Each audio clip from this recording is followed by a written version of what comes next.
Surxondaryo viloyati Boysun tumani 1-umumta'lim maktab logoped o'qituvchisi Yoqubova Xurshida bo'laman. Ushbu rolik orqali sizlarga logopedning bir kuni bilan tanishtiraman. Keng islohotlar amalga oshirilayotgan O'zbekistonda unib o'sib kelayotgan yoshlar tarbiyasiga, ularning sog'lom, barkamol voyaga yetishiga alohida e'tibor qaratilmoqda.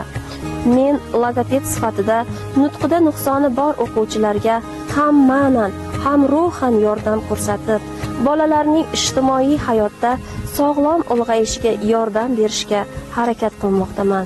Buning uchun esa maktab hamshirasi bilan birgalikda bolalarning sog'lig'i, tana tuzilishi va harakatlari haqida fikr almashib, tuman shifoxonasiga bolalarni olib borib, lor, nevropatolog, okulist maslahatlarini olib, mutaxassislar yordam ko'rsatish uchun qo'limdan kelgancha yordam bermoqdaman.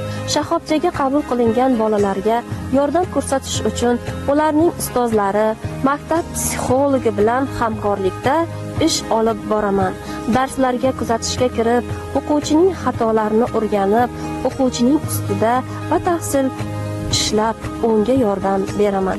Shaxobchaga qabul qilingan o'quvchilarga logoped sifatida logo massaj, nevrogimnastikalar, artikulyatsion mashqlar, tana gimnastikalari, so'zlarning, harflarning to'g'ri talaffuz etilishida amaliy yordam ko'rsataman. Har bir harf, so'z ustida bola bilan ham mantiqan, ham talaffuz qilib o'rgatib kelmoqdaman.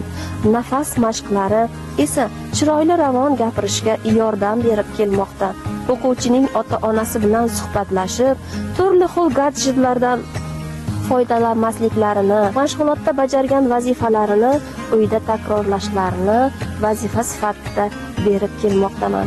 Bugungi kunda shaxobchada amalga oshirilayotgan ishlar davlatimiz tomonidan bepul amalga oshirilmoqda.